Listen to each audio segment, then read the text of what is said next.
一直很喜欢杨紫，尤其是这几年演技有了显著提升后，更是对她刮目相看。说实话，开播第1集就差点被劝退，滤镜、特效、造型这些都能忍，可杨紫和程毅剧中的人设实在是一言难尽。程毅饰演的应渊帝君是天界第一战神，他在天界位列4大帝君之首，地位仅次于帝尊，简而言之就是一人之下万人之上。可偏偏颜淡对应渊帝君极其无礼，张嘴就是小人帝君，若只是背后这样称呼也就罢了，颜淡进入偃虚天宫后，竟然对应渊帝君也是大呼小叫，不仅多次当面顶撞，还敢在私下里使用一些小伎俩整蛊应渊帝君。沉香如屑也是这个路数，颜淡刚救完帝君，姐姐芷溪就来冒领功劳了，而银灯仙子则虎视眈眈，伺机而动。然后应渊帝君为了不叫颜淡受到惩罚，不敢承认是他救了自己，受到银灯仙子的威胁后，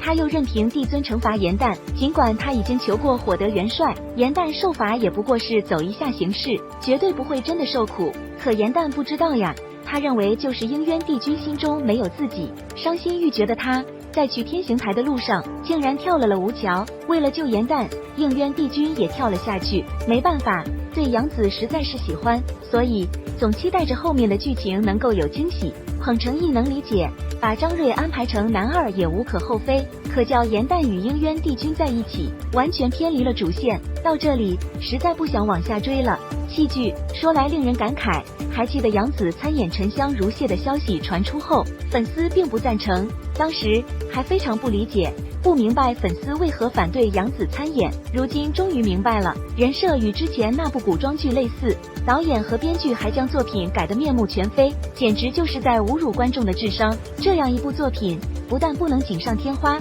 还会招致很多争议，真的不如不演。最后还得跟杨紫说声抱歉，咱们下部剧见。